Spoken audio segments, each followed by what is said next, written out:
Conéctate con la ESAP desde Cali en la COP16. Paz con naturaleza.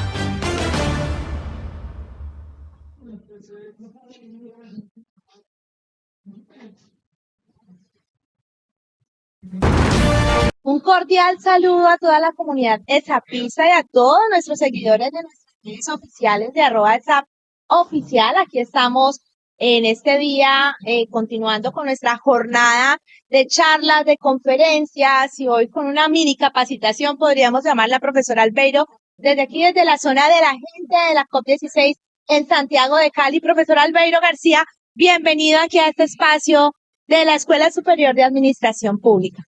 Gracias, Lina. Muy buen día. Y pues a todos ustedes, a todo el equipo técnico de comunicaciones, muchas gracias por la invitación.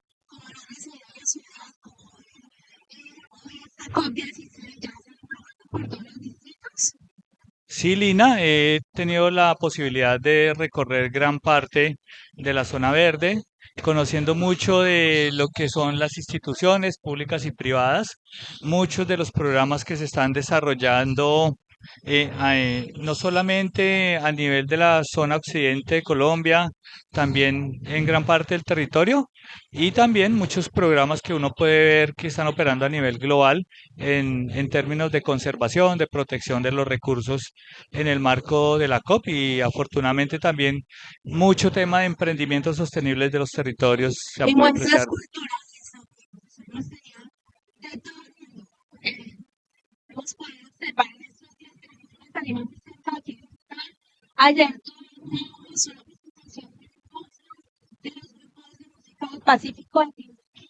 Hay obras de teatro, toda una agenda que están ustedes cordialmente invitados. Pero bueno, profe, entremos en materia. Yo quiero contarles que el profesor Albeiro nos va a brindar una capacitación sobre el plan de ordenamiento territorial. Está liderado por la Subdirección Nacional de Proyección Institucional y la Dirección de Capacitación. Profesor Albeiro, pues de nuevo, bienvenidos. Cuéntenos un poco sobre toda su formación, dónde es profesor, para que nuestros seguidores puedan conocerlo un poco más.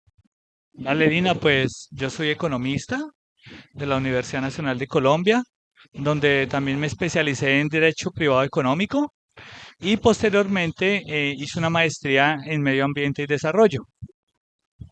He trabajado mucho en la consultoría ambiental, principalmente en manejo del recurso hídrico por parte de las comunidades, también asesorando municipios y en programas del orden nacional sobre el manejo del recurso hídrico, pero también he podido trabajar en otros campos que se llaman incentivos económicos a la conservación, pagos por servicios ambientales, exención predial por conservación. Eso lo he hecho con comunidades, principalmente en diversos territorios y pues trabajando con entidades públicas y privadas y también organismos a nivel internacional como el PNUD.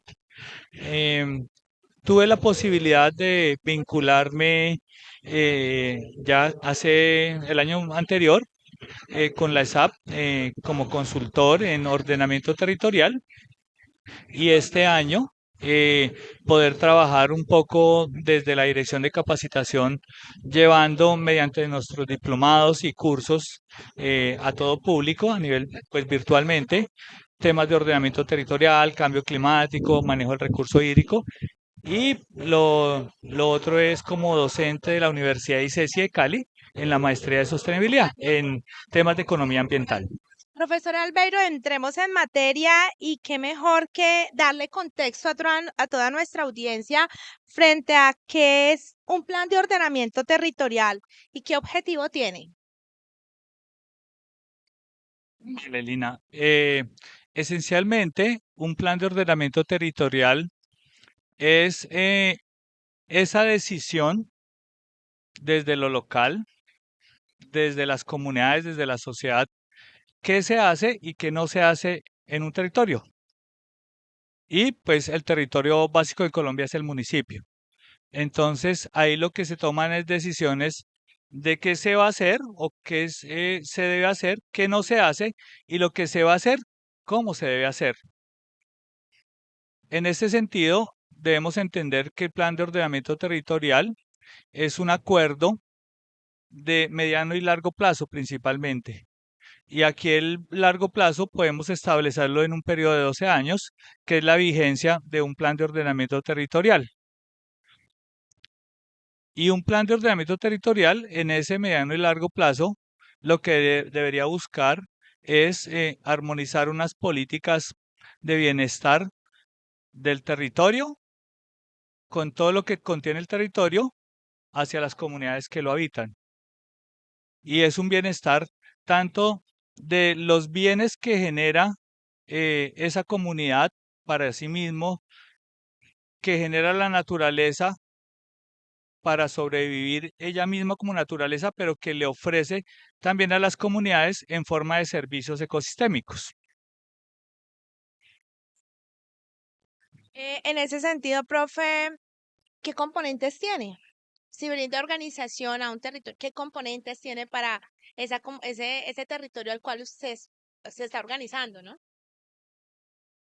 Vale, Lina, pues hay un componente general que es un componente estratégico de largo plazo, el cual se debe hacer realidad mediante acciones, mediante planes y programas mm, que se estructuran para ello, y también ya tiene unos componentes específicos, por ejemplo, para lo que se va a hacer en el territorio en la parte urbana, lo que se pretende hacer a nivel rural, pero también componentes en cuanto a aspectos como la conservación ambiental, la provisión de servicios públicos domiciliarios, por ejemplo, el tema de agua o acueducto, como se le denomina en la ley 142, alcantarillado, aseo.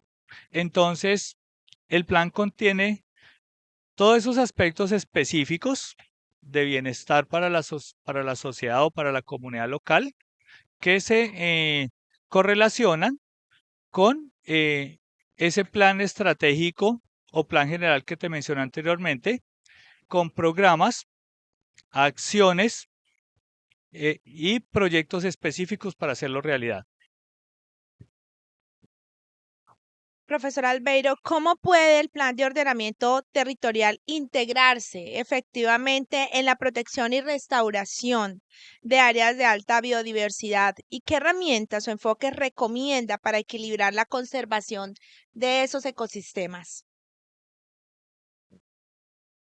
El plan de ordenamiento territorial no solamente es un mecanismo que está hecho para generar un desarrollo, llamémoslo económico o socioeconómico, que puede ser una interpretación en el sentido de generar buena infraestructura, buenas redes para los servicios públicos. No, es más que eso. Y eh, hoy en día que todos estamos en un escenario de cambio climático que no va a desaparecer. O sea, nuestro modelo de vida no va a permitir que el cambio climático desaparezca. Entonces, se hace más importante lo que tú refieres, que los planes de ordenamiento territorial hoy consideren sus sistemas naturales.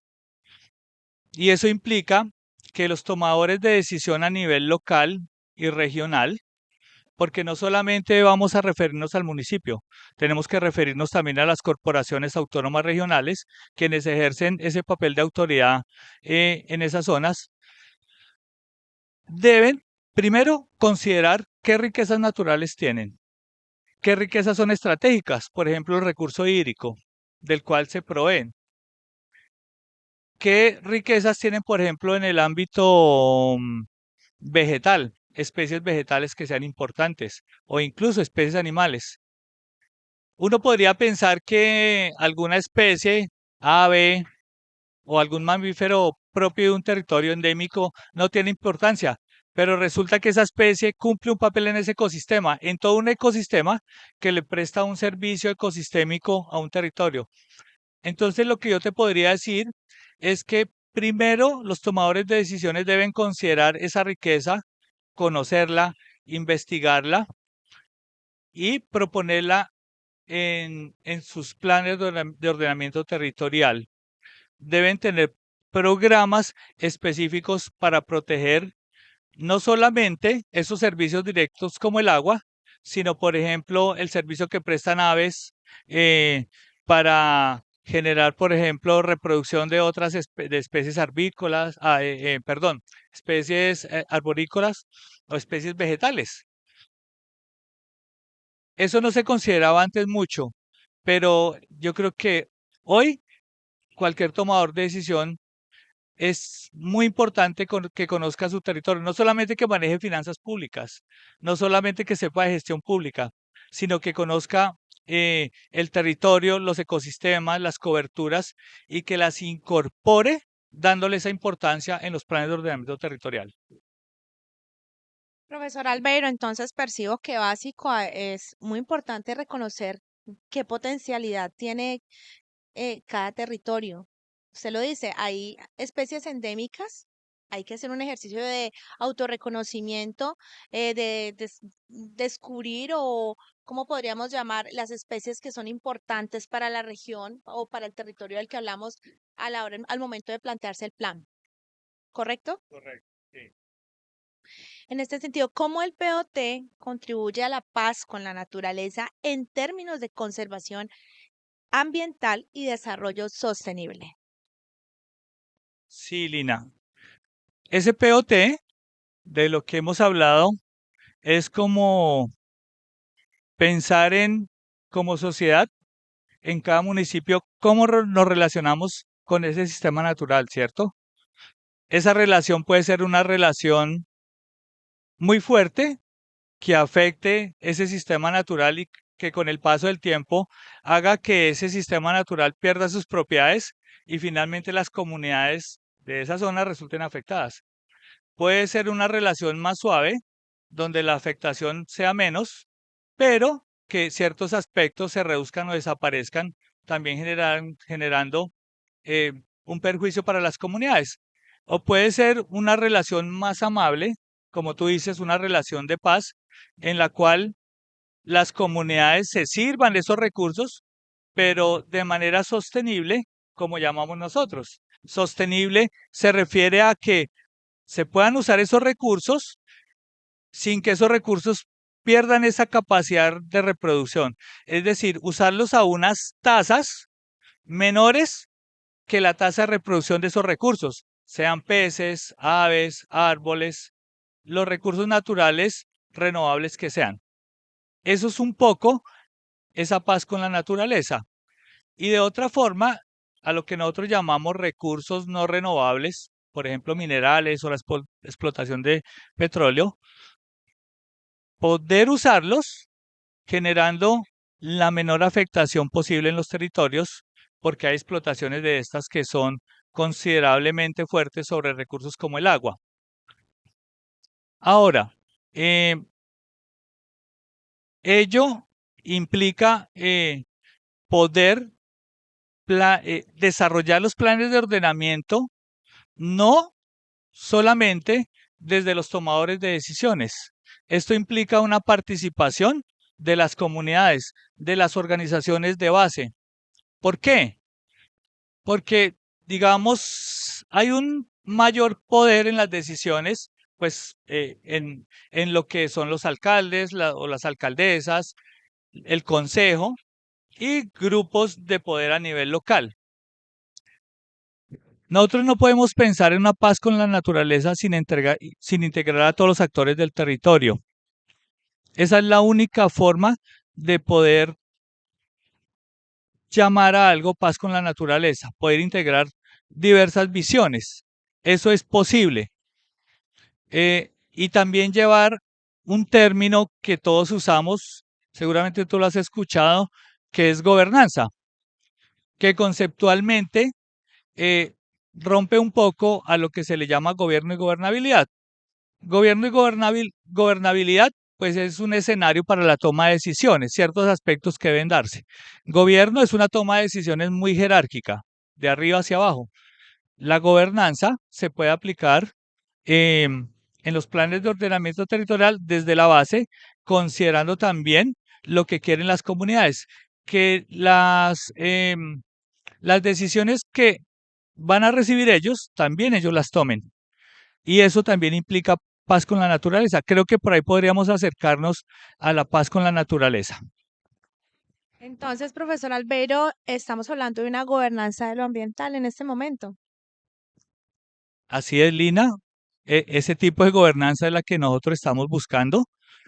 Eh, Parece una situación como difícil de alcanzar, pero efectivamente poder tener una muy buena relación con el territorio implica llegar a hacer realidad ese concepto.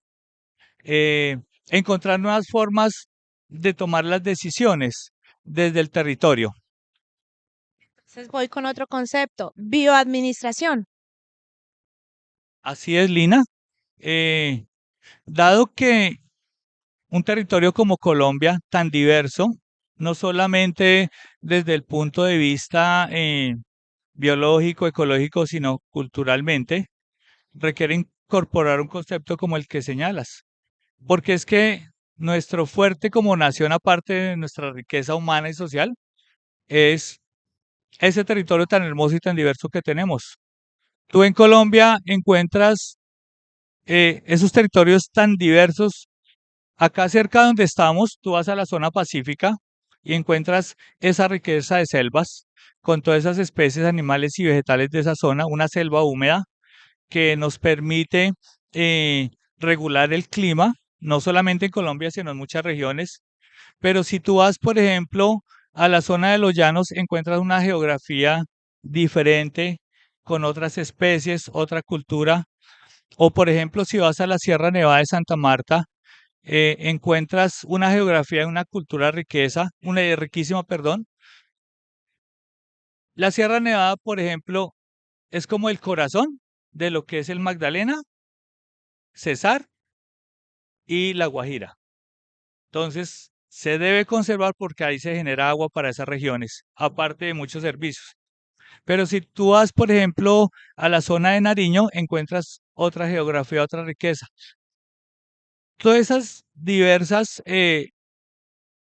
ecosistemas, diversas coberturas nos permiten a los colombianos disfrutar de, de unas coberturas que nos dan gran parte de lo que somos, ¿sí? No solamente esa supervivencia, sino también esa riqueza cultural. Gracias, profesor. Seguimos con nuestras preguntas. Dicen, ¿cuáles son los principales desafíos climáticos que enfrenta nuestro territorio y cómo puede el POT abordar estos retos en favor de una convivencia pacífica con la naturaleza? El cambio climático es un fenómeno que no va a desaparecer y Colombia, siendo un país ubicado en la zona tropical, es uno de los países con mayor vulnerabilidad, mayor riesgo al cambio climático. Por tanto, las medidas que se tomen acá deben ser lo más efectivas posibles. Tenemos un desequilibrio entre los países que han alcanzado el desarrollo, donde se generan las mayores emisiones de CO2, versus los países como Colombia y muchos otros de América Latina, donde las emisiones son pequeñas. En realidad nosotros aportamos menos del 1% de las emisiones de CO2. Podríamos decir que no somos responsables del cambio climático, pero no podemos decir, no, no somos responsables, no vamos a tomar medidas al respecto. No, como tenemos esa fragilidad, eh, hay múltiples territorios que se van a ver afectados por el cambio climático, ya sea por extremos en la temperatura y en las épocas de sequía o por exceso eh, de lluvia en determinadas épocas, la intensidad de las lluvias. Porque el cambio climático no solamente es el calentamiento global es el que genera el cambio climático. Entonces, las medidas que tomemos de mitigación y adaptación deben ser muy efectivas y la herramienta idónea para ello son los planes de ordenamiento territorial. Ahí es donde se hace realidad esa posibilidad de que los territorios puedan adaptarse a ese cambio climático y puedan reducirlo. Te pongo un ejemplo, la selva amazónica colombiana. La selva amazónica se ha pensado siempre como un pulmón del planeta. Ahorita, en el último tiempo, la selva ha sufrido unos incendios increíbles, terribles, y eso ha hecho que vaya perdiendo esas capacidades para almacenar el CO2 y para generar oxígeno. Es más, la selva amazónica genera esas corrientes, esos ríos voladores que nosotros llamamos, que vienen desde allá y pegan contra la cordillera oriental de Colombia. Exacto, donde nos llega la lluvia a gran parte de las ciudades y las comunidades, eh, digamos, centrales en Colombia. Si ese fenómeno se sigue incrementando, en unos cuantos años vamos a tener unas dificultades de abastecimiento de agua muy complejas. Entonces, es esencial que haya una articulación desde lo local, lo regional, a lo nacional, para hacer efectivo esos planes de ordenamiento territorial, planes que ahora van a tener esa fortaleza de lucha contra el cambio climático. No se puede pensar en una situación diferente. Profesor Albeiro, es preocupante la situación que vive actualmente la Amazonía. Hace un par de semanas veíamos la situación del río y de donde, pues usted lo decía, el pulmón del mundo, pero el pulmón del mundo incendiado, el pulmón del mundo con sus ríos secos.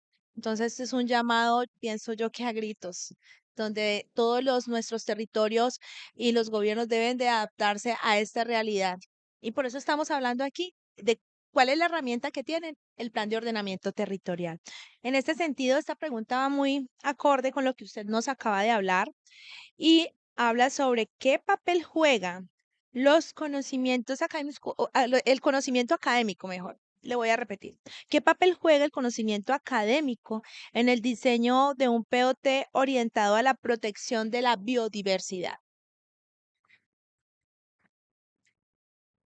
Nuestro sector académico, tanto universidades públicas como privadas, desarrollan conocimiento valioso para Colombia, pero históricamente hemos encontrado que gran parte de ese conocimiento como que está desconectado de esa realidad en los territorios.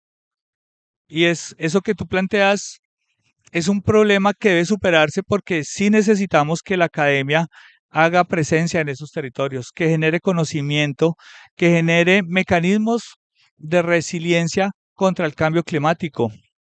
Y claro, aquí hay un conocimiento eh, académico, un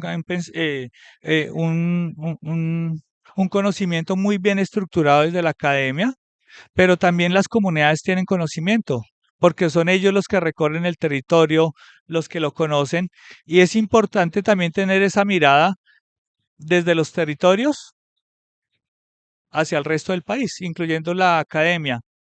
Y creo que se trata también de que la academia también pueda amalgamar ese conocimiento para generar sistemas resilientes en las comunidades a nivel territorial.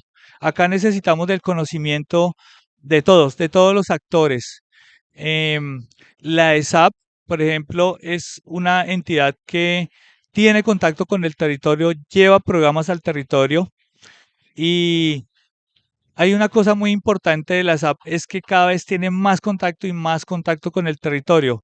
Y la SAP también se ha ido adaptando no solamente para poder orientar en lo que son finanzas públicas, gestión pública, eh, lo tradicional de la SAP. No, la SAP ahora dice, no, vamos a ver el territorio también para apoyar todo el tema ambiental, todo el tema socioambiental y eso es clave y es algo que muchas organizaciones, incluyendo organizaciones del ámbito académico, deben desarrollar y deben llevar al territorio. No podemos buscar poder generar resiliencia ante el cambio climático si no vamos al territorio y lo conocemos y no articulamos entre todos ese accionar por el territorio. Profesor Albeiro, varios docentes que nos han acompañado aquí coinciden como en las mismas palabras, todo está detectado de alguna manera. El territorio tiene una información por lo menos, sino vital, para todos, no solo para la academia, para todos, para nuestros gobernantes. Hay que ir allá. No siempre las decisiones están en el centro. Digamos que ellos tienen como una verdad y viven la realidad día a día. Otro de los puntos que han hablado, el tema de la articulación, la importancia de la articulación entre las entidades, pero también esa articulación con la gente, con la población. De hecho, por eso estamos en la COP de la gente. Mira, hoy en día la COP no había tenido una zona como la que estamos nosotros teniendo aquí en Colombia, y esto es un hito también. Yo creo que ya se está atendiendo un poco ese llamado del que usted está hablando, y por eso hoy estamos aquí en la COP de la gente.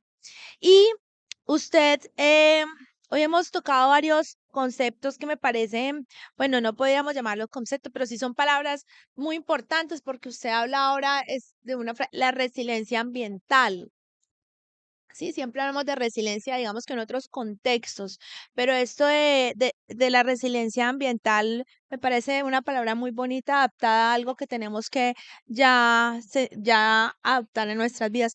Ampliemos un poquito ese concepto de resiliencia ambiental, profesor Albeiro, antes de volver a lo que nos concentra, porque sí me parece que es importante que lo llevemos en nuestra cabeza y acá también. No es un actuar fuera del contexto del sentir, porque finalmente somos seres humanos y hacemos parte de esta naturaleza.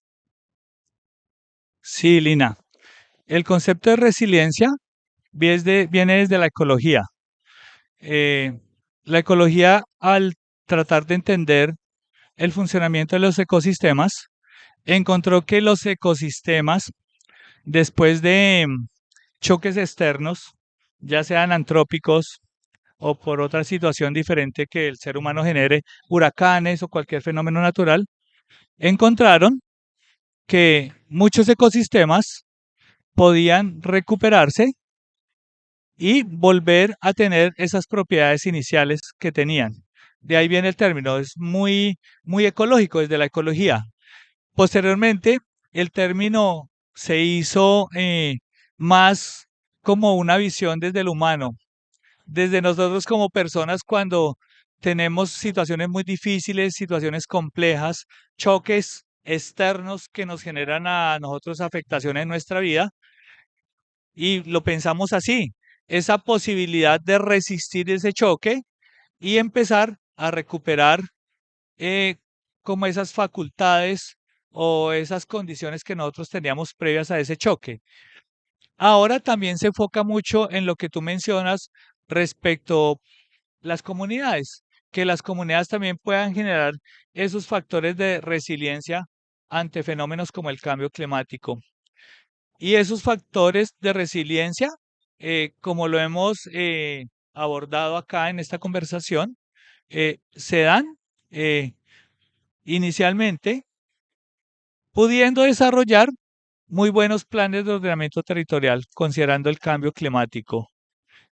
Y las soluciones acá son soluciones que abarquen a toda la comunidad, soluciones generales, no soluciones particulares, solución para este actor o para este otro actor, sea una empresa, sea una organización, sea lo que sea. Entonces, la resiliencia se hace más efectiva cuando las soluciones se planean de manera general, de manera grupal, porque los ecosistemas tienen unas particularidades. Los ecosistemas generan unas propiedades que benefician a todos los integrantes de ese entorno. Entonces, sí debemos seguir un poco como esa enseñanza que nos da los ecosistemas, por ejemplo, en términos como la resiliencia.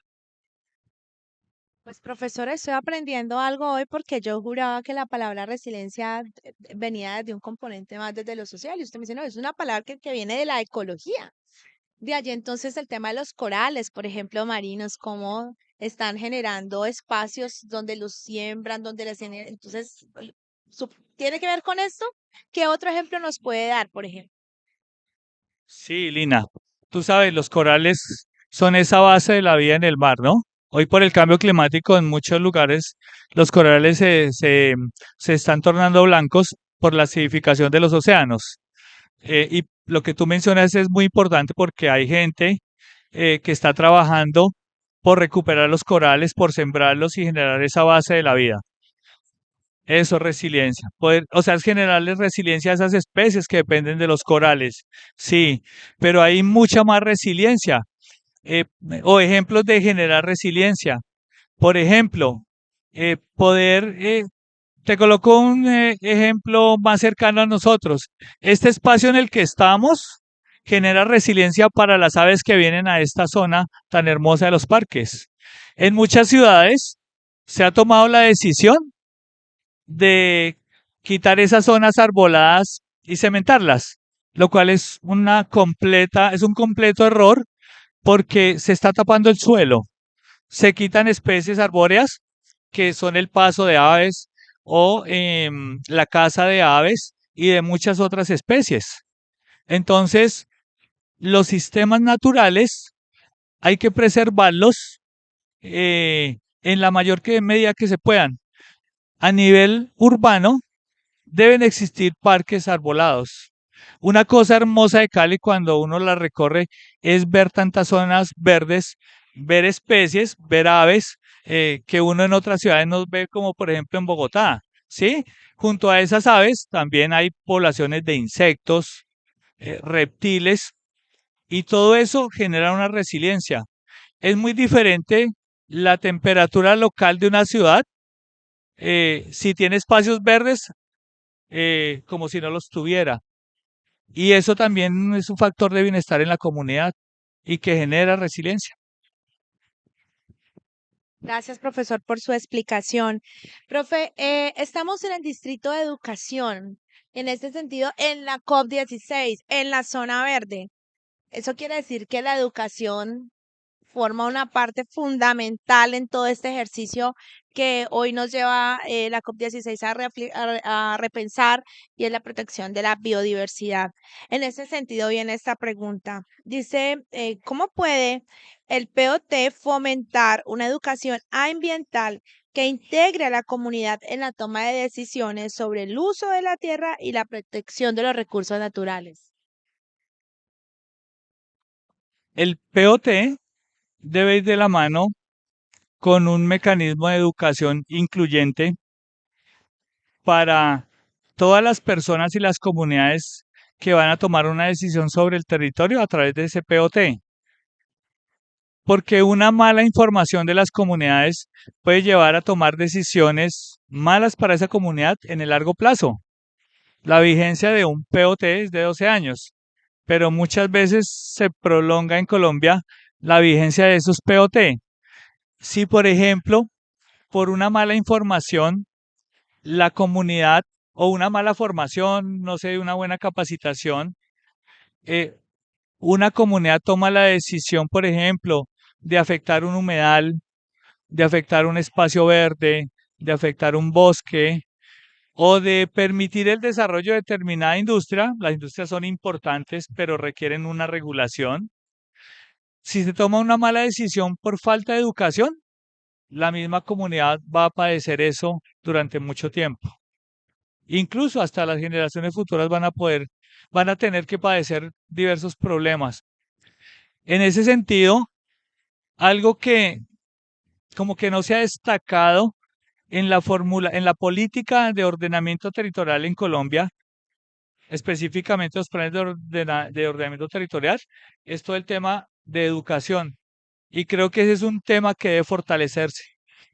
Y entidades como la ESAP, tan importantes que llega al territorio, va a ir en esa vía de poder fortalecer la educación en torno a los planes de ordenamiento territorial.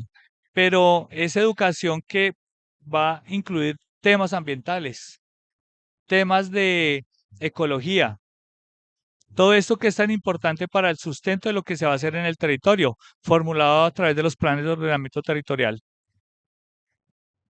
Gracias, profesor. Profe, ¿Cómo cerramos? Yo quiero que usted desde todo ese conocimiento que tiene para compartirnos, haga una conclusión o tres conclusiones, no sé lo que usted considere, que se nos debe que quedar no solamente en la cabecita, sino también aquí en el corazón para que funcionemos de manera coherente. Muchas gracias, Lina. Las personas que trabajamos en el campo ambiental, muchas veces al ver como la realidad tan compleja, hoy por ejemplo tenemos que el cambio climático ya llegó a los 1,5 grados. Ya hay registros de que llevamos varios meses por encima de 1,5 grados. La meta hace unos años era de 1 grado. Después la meta se subió a 1,5 grados. Y resulta que en unos pocos años la meta va a ser de 2 grados. Entonces es algo fuerte. Pero la única opción que tenemos es, sí, la situación es difícil, pero nuestra alternativa es seguir luchando desde el campo que nos corresponda, sea desde la educación, desde la comunicación, desde el territorio donde hay personas trabajando por la conservación o desde las entidades que toman decisiones políticas. Hay que seguir. Y aquí lo que yo llamaría es que toda entidad, por ejemplo, en el ámbito público como la ESAP, podamos integrarnos al territorio, a esas organizaciones de base, no dejando de hacer nuestra misión, nuestra misionalidad, pero sí abriéndonos un poco a la participación de esos actores en el territorio que lo conocen y que son factores clave para generar lo que nosotros estábamos mencionando, resiliencia, adaptabilidad al cambio climático. Ese es como mi mensaje, poder buscar esos factores de más integración en nuestro país, porque entidades solas, aisladas, no van a lograr nada contra el cambio climático o contra temas como la reducción de la biodiversidad. Entonces creo que necesitamos una integración, creemos esa integración para luchar por nuestro país, que es un territorio bendecido. He tenido la fortuna de recorrerlo eh, de esquina a esquina y realmente la belleza de Colombia y la riqueza, tanto biológica, geográfica como cultural, es inmensa. Entonces, ojalá lo podamos hacer desde todas las organizaciones con ese amor y con esa unión que requerimos. Profesor Albeiro, muchas gracias por acompañarnos hoy aquí desde el stand de la Escuela Superior de Administración Pública, en este espacio académico que la escuela ha destinado para nosotros participar también de esta gran agenda aquí en la zona verde. Usted nos deja varios términos muy importantes para tener en cuenta: resiliencia, bioadministración, ambiental, resiliencia ambiental o socioambiente mejor para que se integre, bioadministración, articulación, ir al territorio y que no perdamos y no bajemos la guardia frente al cuidado del medio ambiente, que es no solamente un ejercicio desde el Estado, desde el gobierno, desde las entidades públicas, sino también desde la decisión propia del ser humano. Así que muchas gracias a ustedes. Continuamos con la agenda académica aquí en la zona verde de la Escuela Superior de Administración Pública en el stand 7. La ESAP en la COP16.